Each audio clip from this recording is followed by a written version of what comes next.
shooting in the blind, it's a little slow. So I figured I'd make a video right now about the topic that comes up a lot. It's something that in certain circles it's talked about almost every hunt day.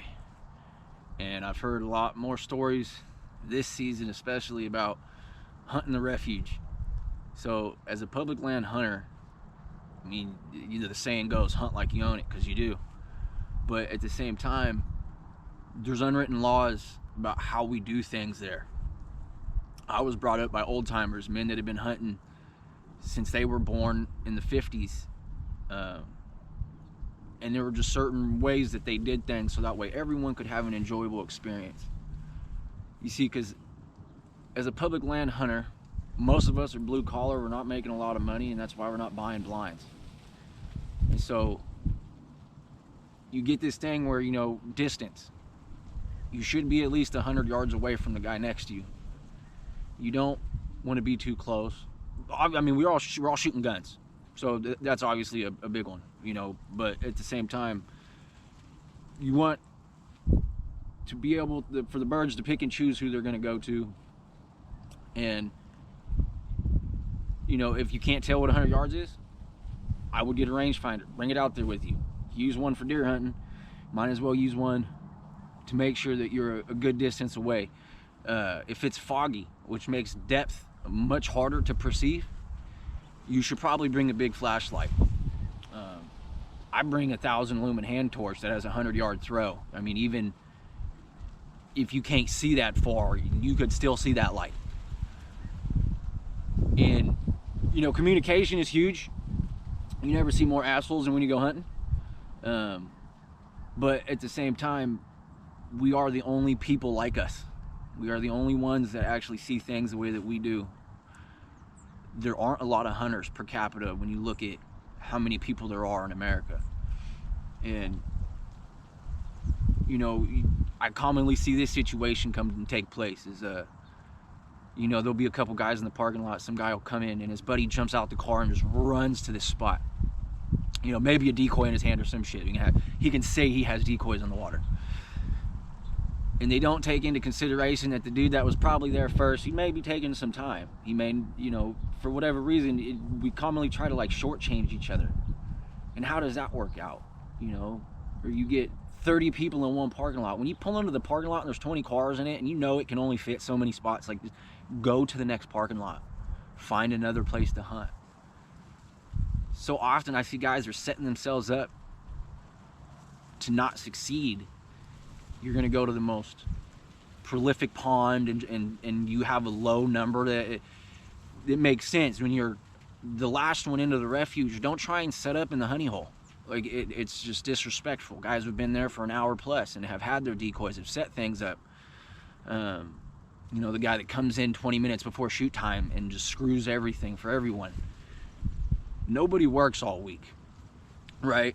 Busts their ass and spends their hard-earned money with gas prices and licensing going through the roof. I mean, every year it gets worse. And now we have it to where we're fighting each other. It makes no sense. There's a common thing, if you're going to set up, see where their decoys are at. So that way you're not both shooting at it in the same direction. I do not understand why guys are not just more thoughtful about the situation. Because the most beautiful thing about the refuge is that if it's all done right, the birds will bounce back and forth. And the numbers get spread up a lot better. Who wants to go out at something they consider to be fun, to enjoy, and have to get into a yelling match or a screaming match or get shot at? That dude out on Reelfoot Lake that killed them kids, there's no reason that hunting should come to that. It just shouldn't. You respect the rules. Everyone stays so far away from each other. If there's too many people in the pond, don't go to it. Get out, move.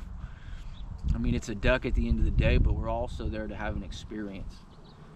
And with all the new hunters that we have and the record sales of hunting licenses now that you can do it online, it's really added a variable to this, that the lack of mentorship. We so commonly want to degrade, talk down, or demean someone for their lack of knowledge in something, but that's the most wrongful thing to do. You should bring your brother up, not tear him down. It's like, I encourage you, if you see someone out there, talk to them, give them some pointers. You know, you don't got to give them a spot, because I am one that hates that. Don't ask me where I hunt. Don't ask me for a good spot, okay? I've spent a lot of time and research, and, you know, the refuge scene, they call it a refuge war for a reason, because you do have to be tactful about it, and you do have to do a lot of searching and scouting and stuff to find those good spots. But that doesn't mean you can't help someone out and still give them lots of information. It's just so common now that people are doing these things. If the birds are too high, don't call at them. They're not going to work.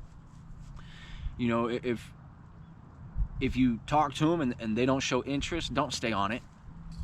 I mean, I hear guys just blowing it like they're in the close zone, and really it flares more birds than it does anybody good. And, you know, the exception to that is kids and learning to call and stuff, and I'm all for that. But, you know, don't make it sound like an electronic caller. I mean, geez. Look at the birds, recognize what they're doing and stuff, and know that and understand that before you start shooting at birds on someone else's swing. That's another one. I mean, so often birds are working for someone. And that guy that those birds are working for is going to help everyone in that pond. So it's better to let him get his success, because it's going to overflow to your spread and your spread and your spread, and it can be fun. It can be done with the quota numbers they have and not be a big problem. But we have to change how we interact with each other. We have to change how we see each other when we're out there. None of us are perfect. We're gonna make mistakes, especially, I mean, we've had a lot of foggy days this year out here on the Pacific, and it adds to a level of difficulty, because it's harder to see. I mean, you can kind of hear people and stuff, but it makes it to where that room for error increases. And on the flip side of that, when it does happen, we so commonly want to get mad and think that they're doing it with intent, when chances are they probably just don't know any better. I mean, ignorance is a sumbitch. You know, it's really just something to think about, guys. It doesn't have to be this way. And I'm sure that there's plenty of rules or things that I'm not thinking of right now. I'm sitting in the blind trying to pay attention to what's going on around me and stuff, but it's just something to think about, guys. Like, when we come out there and we come in contact with each other, be your brother's keeper, because we are far, few, and in between. And with these record number of sales for hunting licenses, we have a huge opportunity to bring things back to, you know, like the 70s, where there was a huge number of hunters and things were really good. Bird numbers change, drought and different things and stuff, and the world's getting ever crazier, but this should be the one place that we get to go that we can relinquish that stress, that we can get, you know, we can have that majestic experience with Mother Nature and these beautiful birds, and understand that it's not all about a limit. It's not all about the perfect shot. It's not all about who has the most of this or the most motion or anything like that. There was once upon a time much more taken out of the hunt than just the meat that was gathered. And it should come back to that. Those experiences that we have out there are why Native Americans wrote murals on walls, why there's ancient stone writings about hunting and things. It's a very spiritual connection that we have with our planet, with Earth, by doing this.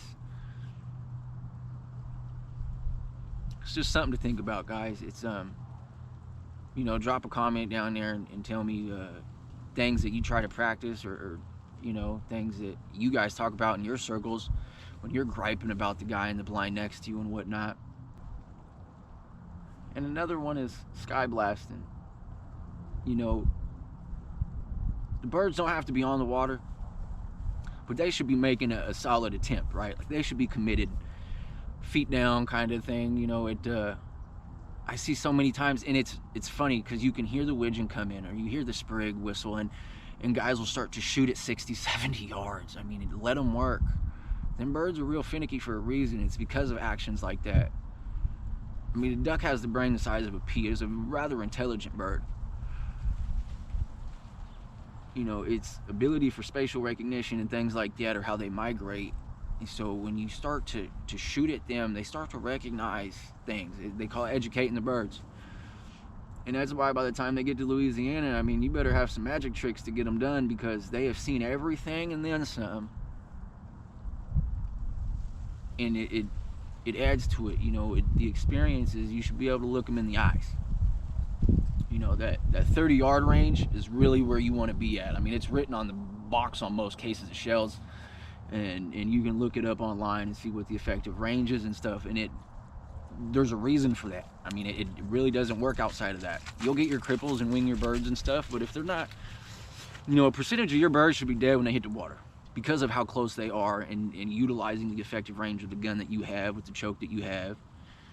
And nowadays guys get those extended chokes and, well, I can hit them at 90 yards. That's cool. You know, that you're spread a hole to a dinner plate at that. And I've been that guy. I got the Benelli and the Supernova and the chokes and all that stuff, but it doesn't mean you should.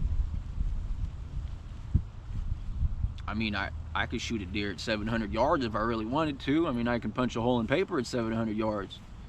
Doesn't mean I want to take my deer at 700 yards. There's a level of being a sportsman that comes with getting them birds to commit. The same that comes from figuring out that deer's perfect habit and being able to bottleneck him at a certain time of the day, because you know his patterns so well, you know what he's going to do before he does it. The same should go with these birds. You should set up these decoys where they land in a certain spot, and you're guiding them in with the calling, and that is what makes it so sportsmanlike, because you are tricking them birds to a fatal range. It's becoming a lost art. You know, pass shooting has its place. I'm definitely guilty of it. I pass shoot at some birds, and depending on the situation and what you're doing, and if the birds are bouncing back and forth and such, they may not always be committing right to you, but 60 yards off, you're slightly off the X, whatever the case may be, and they're low, they're in range. Yeah, a pass shot's a pass shot, but it's not something that should be the majority of shots taken. It should not be something that is the first, what, you know, you should try to get them to decoy first. That would be the best. And I just find that maybe the information is hard to find. Maybe guys aren't mentoring as much as they should, and that it's kind of the way I lean, is that we're not treating each other the way we should. We're not bringing each other into the fold. We're almost trying to make it more exclusive. And you get the elitists that only want to shoot certain kinds of birds, which, you know, every bird has a different taste, and that's a topic for another time. But